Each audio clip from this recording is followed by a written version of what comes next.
All right, if we look a little beleaguered today here on Defo on 5, how are you, Mike Lubie? Lubitz? You rebounded nicely from our appearance last night at the Met Gala in New York City, where, you know what? I mean, we were only outdone. I think we would have made some photos on the red carpet if Kardashian didn't show up in that see through diamond thing or whatever the hell that was.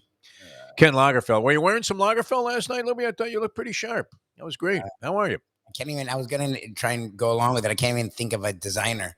Kenneth Cole. They were all a little bit out there. I mean, a little bit bizarre. They would fit right in. I mean, if designers were to do anything else, they would probably be degenerates like we are. Although you're only kind of a degenerate in waiting. I mean, but you understand the vernacular, and you're starting to understand the psychology of it, which is mostly negative. I mean, it's all leaning towards being on a dilaudid drip before the age of 35. But anyway, good morning, everybody. Couldn't help but think of Vince Lombardi last night, huh? What the hell is going on out there? I'm watching the Philadelphia 76ers and the Boston Celtics game one of their series. You figure it's Burial City. No Joel Embiid. Joel Embiid, who I think he's going to get the nod this year, Luby. What do you think? Yeah. As the MVP, I mean, the other candidates obviously are very solid. We saw what Nikola Jokic can do. I mean, the guy carries the Denver Nuggets to a 2-0-0 lead over the Suns late last night. And that was a low-scoring Pat Riley type affair. I mean, that looked like Knicks Heat from the '90s. It's unbelievable. I think it was 97-87 by today's NBA standards. I mean, that's a halftime score.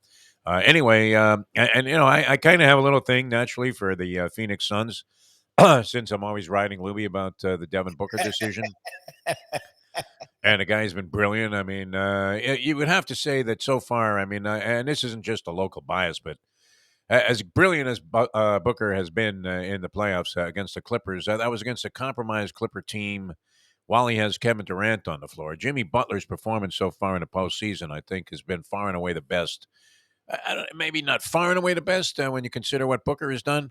But, I mean, when you think about it, what Jimmy Butler has been doing, averaging 35 and a hook on 66.2% shooting and not uncontested shots. Plus, he gets to the line 100 times a game. And he's tossing in almost 7 rebounds a game and nearly 5 assists. And that's 5 assists while throwing to a bunch of guys that were bricklayers during the regular season. Yep. Needed a Mason card to get into the building there. Hey, you want to lay some brick today? You want to get to work or what?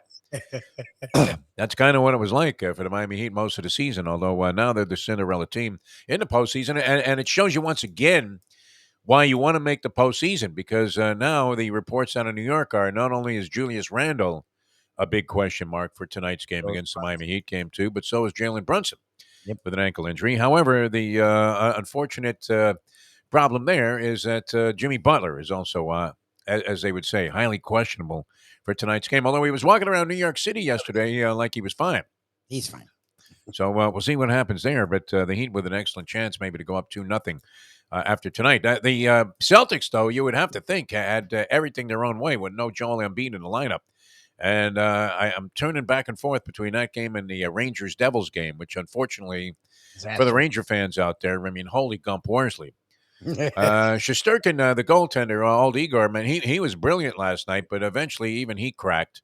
And there was an empty netter involved, but it essentially was a 2-0 game late in the third period, and the Rangers had hardly raised a gallop on the offensive end, which was a big mystery. They had 3 games where they were brilliant offensively, and 4 games where they couldn't do shit. It was unbelievable. So the Devils move on. The Devils had the better record during the regular season. Questions actually arising whether Gerard Gallant, they were pronouncing it Gallant. Is it Gallant or Gallant? I always thought it was Gerard Gallant. Gallant. When they threw him off the bus there as the Panthers head coach, it seems to me they were all cursing, hey, Jerry, and they were calling him Gallant. It's Gallant. We've had him here for years. I don't know what they're doing in New York. New York, it's Gallant. Hey, yeah, you seen this Gallant guy? He's got to go. Gallant. It's French-Canadian.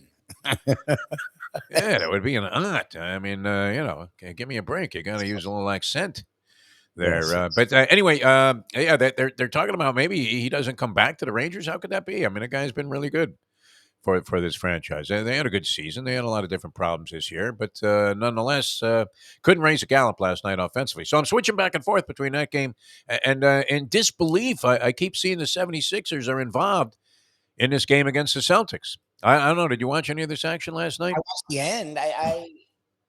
We had dinner. My uncle's in town, so we went out with both of my uncles and and my cousin, and then my uncle's wife. And I again, it was like the other Heat game the other night. I didn't mind not watching it because I figured, I mean, the Celtics, all these Boston fans are still arrogant somehow, even though their city keeps kicking them in the ass. And the Sixers don't have Embiid. So I'm like, okay. I mean, even if it's a close game for a half, what's it going to be? This isn't losing Tyler Hero for the Heat. This is No. Joel Embiid. He is pretty much, I mean, the guy on the Philadelphia Yeah, 76ers. I like mean, Harden has been good this year because he's yeah, taking the back seat to Embiid. Like, yeah. the whole thing. And Tyrese Maxey, my man Tyrese Such Maxey a has player. come on and Really good is showing superstar tendencies, although maybe not quite there yet, as Lubie is player. correctly probably unwilling to concede. But to call him just another player, I Oh, think he's is a good. mistake. Also, Him you also also had deemed Harden to be washed up, did you not? was done. I thought he was done, and I had written the Sixers off last year. I mean, he beat them last year in six. Like I thought they were done. He was James J. Brannick last night, man. I mean, he was a Cinderella man. Amazing. 45 points, brilliant. Hits a game clinching three. Didn't quite clinch the game, but it put Boston in a very compromising position. And then when they failed to make a bucket at their end, this was all inside of a minute. I guess there were about 8 seconds to go in the game when he hit that three. And then finally, they put it away with a couple of free throws after that, and it became an unreachable margin of four with about 3 seconds to go in the game. Boston losing game one without Embiid in the lineup for Philadelphia at home. I mean, Red Auerbach's got to be rolling over in his grave, huh? Did we put Bob Cousy in a coffin? He's still alive, right? Cousy? Yes, So we can't make that reference with Bob Cousy. he's Cousy is not rolling over in his grave. In fact, he hasn't even thought about what he's going to write on his headstone yet. Guy's still kicking. I don't know. But yeah, it was Bob Kraft there. He had to be in the crowd. I mean, this guy's become a human jinx for Boston teams. I wish he would start attending Red Sox games so that they would also go on a long and unending losing streak.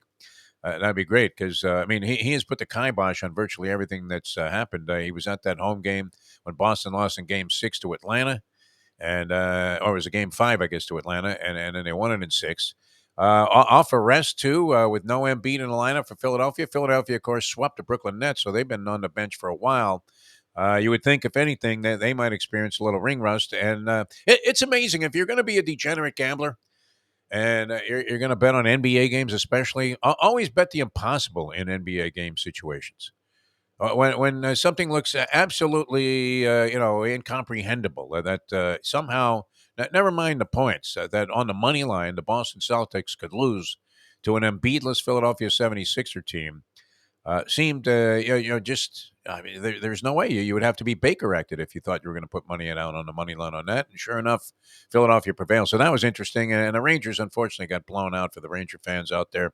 I know there are a lot of sick people here today watching on Five Reasons Sports Network, and you're thinking that there wasn't much you could do. New Jersey just was a much better team last night. They dominated from the opening seconds. I think they spent the first 10 minutes in the Rangers' end, and we're putting immense pressure on Shesterkin, who was brilliant to keep the Rangers in the game. But then eventually, the couple of cracks showed up and gave up a couple of, I mean, very, very tough goals. And that was it. It was all over. So the Devils move on, and they will go to the next round of the playoffs. The Panthers in action tonight, taking on the Toronto Maple Leafs. You want some comparisons here, Lubie?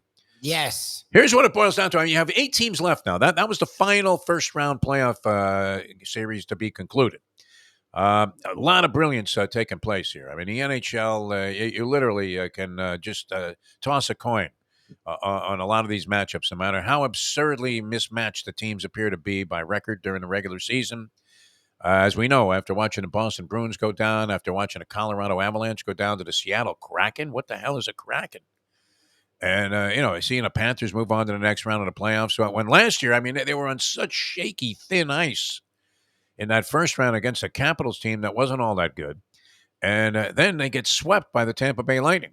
So here, they've already knocked off the number one seed in the East, the team that almost, I think Jim Sarney pointed out to me that over 40% of the money in Las Vegas was bet on the Bruins to win the Stanley Cup this year Oh in Jesus. postseason wagering. Over 40%. Oh God. That's why I mean they've actually they've mandated a special boat show in Palm Beach for the bookmakers up there because they all cleaned up as soon as the Bruins got knocked out of the postseason. Now you have goaltending though becomes even more at a premium, doesn't it, as the playoffs continue? I mean, we got away with some shoddy goaltending in that series against the Bruins. That's the remarkable thing because the Bruins goaltending fell apart with Ullmark. I mean, all of a sudden he was Sergei Bobrovsky in there, Yep. and we brought in Bobrovsky. And while he wasn't brilliant, I don't know that he was overwhelmingly convincing. That wow, I mean. We've solved the goaltending problems here. Alex Lyon let up a couple of really easy goals. They finally lifted him. They brought in Bobrovsky. He looked to be questionable. He did give up 5 in that game against the Bruins, that game 6, which was a brilliantly contested game, most exciting game I think in Panther hockey history, and that's saying a lot. But even though it's our most recent memory, I think you would have to put it in there in the top 5 of sensational Panther performances ever, in terms of excitement, the atmosphere, what was at stake. And beating the Bruins, which seemed like an uphill climb, staving off elimination in the first round of the postseason, and eventually going on to win the series. But and what was it like Bobrovsky convinced you that, oh, geez, we don't have any problems in the pipes there. So he's going against Ilya Samsonov. Will probably be in the nets tonight for the Toronto Maple Leafs. Ilya Samsonov. He's been starting. What do you know about Ilya Samsonov, Lubie? I know Like that most name. people, we know nothing about it. No, the guy's good, man. He had a 2.33 goals against average during the regular season, as compared to Sergei Bobrovsky's, and this was second only to his atrocious performance in 2019, 2020, when he was saddled with all of that money by the Panthers organization, and ended up having his worst season ever. But his goals against average, now he was bad early in the year, and he kind of came on after the All Star break. So I don't know if this is a fair barometer, but a 3.07 goals against average during the regular season. So, I mean, not quite a full goal differential in terms of what he gives up versus Samsonov, but significant enough to look at and say we're at a little bit of a disadvantage there, no? The rest of the way, maybe compared to almost all of the other teams that are left in the postseason. Goaltending, you would have to think, Oh is yeah. our biggest, and defense, our most vulnerable point with the Panthers. But Look, my thing with Bobrovsky is he's been better than I give him credit. But here's the deal: yes, the goals he gives up aren't always his fault. But here's when goalies are really, and I love, and it's actually one of the sports cliches that I like, standing on their head. It's yeah, actually what it means because I would think you'd be worse standing on your head. But when they're so good that they're standing on their head and that makes them better somehow, right. they don't allow those goals. Like they allow no goals. Like to win a Stanley Cup again, that's the goal. Remember, the Panthers won the President's Trophy last year, and they made that trade to get Kachuk, and they just took out the number 1 seed. So the Stanley Cup is supposed to be your goal. You not only need the goalie to just stop the saves that Yeah, Bobrovsky, the routine stuff. they needed those crazy ones that they shouldn't be able to stop. They need to be able to stop those. That's like last night, the Devils holding the Rangers to 0. Sounds fucking crazy, Yeah, but this guy Schmidt, he was pretty good. The Rangers didn't put a lot of pressure on him, but that's a when they did, he rose to the occasion. you need to be able to do that to win a cup. You just Yeah, do. The teams that get to the Stanley Cup, look, the 1 year the Panthers won, it wasn't because of their offense or their defense. It was because Van Briesbroek was fucking insane. yes. Like, and that's what you need to win a cup. So, and that's my problem Well, with the Panthers. Like they don't have that. he's done it once before, and that's how he ended up making the money. Yeah, I mean, it isn't like the Panthers were crazy to sign this guy at the time. A lot of people thought so, but based on track record and past performance, he was just coming off a sensational performance in the postseason with the lowly Columbus Blue Jackets, who he carried all the way into the conference final. And that was largely Bobrovsky. And you thought when he finally was signed here that this was going to be a continuation of the same. It was going to solve the biggest problem that the Panthers have dealt with over recent years, and that is uncertainty in the pipes. I had another hockey term pop up last night. This was PK Subban on the ESPN analysis in between periods. He kept using the term puck management. what the fuck is The that? fuck is that? I like PK Subban as a commentator because he's animated and he was an animated player. But puck management, what the hell is puck management? I've Is never that heard that. I can honestly say some that. Mike Miyakian type term where you just make up something? Puck management. It's helter skelter out there. What are you talking about? Who's managing the puck? It feels like one of those football terms. It feels like something Yeah. Mayock or one of these draft gurus would come out about hand size. Yeah, he's able to grab his balls with his right hand. Great. Gives a shit. Who cares? Does that mean that he can cover a guy who runs a 4.340? I don't know. No equation there. All right, one last thing here. Can you blow taps for me, Lubie? Oh yeah, hold on. Okay. And Thursday on our Defo show, which you can catch on South Florida Live, all of you 5 Reasons sports freaks out there, which we greatly appreciate you tuning in. But we will have the Polyman handicapping the Kentucky Derby. Now, I know he gave us a pick already, verifying. Who's listed in the morning line now is 35 to 1, Lobie. Verifying 35 to 1. You're talking about a $70 animal if the odds don't drift up, which they naturally would, because long shots tend to go off even higher once you get to the Derby betting. A lot of amateur money coming in there, and they're all going to be betting the favorite Forte, and maybe with good reason, listed as a 3 to 1 favorite. But I believe no horse has ever won the Derby from the number 2 post, Lubie. Oh No really? horse. Yeah. Jesus Christ. Most people consider the number 1 post the kiss of death in the Derby because unless you blast out of there and are a straight up speed horse, you're completely, compromised by being in the 1 hole there. I mean, now you have to dodge all of this traffic, and it's not common for horses to be in 20 horse fields unless they were racing over in Europe, which none of these horses were, as far as I know. But the 2 hole has been an even bigger kiss of death, Luby, than the 1. Oh God. That's Yeah. a Used to be nobody wanted to be in the outside post, but then they limited the field to 20 and they kind of fixed their situation with the starting gate. So it wasn't so bad to be like 15 or even outside of that. But the inside posts have been the absolute, not even kiss of death, just ringing death. It's Grim Reaper time. So verifying who is going to be our big long shot play there based on the Polyman's track record of success. yes. Buried already. I mean, what else can go wrong? Oh, so wait. So that's not even Forte. You're just talking about your own. This was the horse that I think was going to be my key to getting out of this ridiculously long, non-ending Met-like slump that I'm in. My God. I was thinking, you know what? I'll hold off on betting. I've been getting buried like 5 of my last 6 sessions out at the track. Buried. I mean, buried alive. And my one winning session was weak, but I was so proud of it that I actually won like $100. It barely offset the damage that I've done to my bankroll in the other 5 sessions. Barely even made a dent in that. It just broke a streak, right? Where you're hoping to get like a bunt single after, you're trying to snap an 0 for 17 slump. So this was going to be my get out horse here, but now buried. I mean, why don't they just throw sand on my grave right now, Libby? I was like, oh my God, Forte's fucked.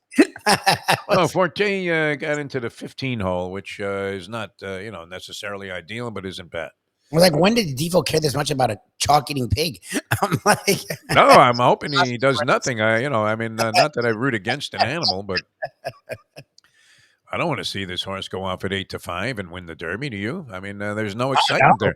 that's a This is the waste. greatest betting proposition. You can have all of the parlays, all of your in-game stuff, your over/unders on Jimmy Butler, 3 or more assists, whatever that is that you guys are betting out there. You young people that are seeking by self-sabotage to destroy your own lives. Following the advice of FanDuel and DraftKings, which are they not trying to lure you into the temptation of wager? It's so easy. Look at this. Even Jamie Foxx, while filming a movie, can cash a ticket on the Lakers minus 12.5. That's 100% what they're Kevin doing. Garnett's in the airport getting a drink. Hey, look at that, man. I won. They're all betting their brains out. It's unbelievable. But the one thing where you can make a score here that can make up for a lot of negativity is the Kentucky Derby if you can hit it. And you don't even have to hit it every year to come out well on top. But verifying was going to be our key horse there. We'll see if the Polyman gets off of that now that he's been buried in the 2 hole. He just sent me that stat, too, that the 2 hole has never produced a Derby winner. All right, we have to run. That's Defo on 5. We'll have the Defo show coming up just a few minutes here, live, 7 o'clock on South Florida Live. You can log on there. Please subscribe, and we'll see you next time on Defo on 5. For Mike Lubie Lubitz, I'm Jeff DeForest. Thanks, everybody. And what the hell was going on out there last night in Boston?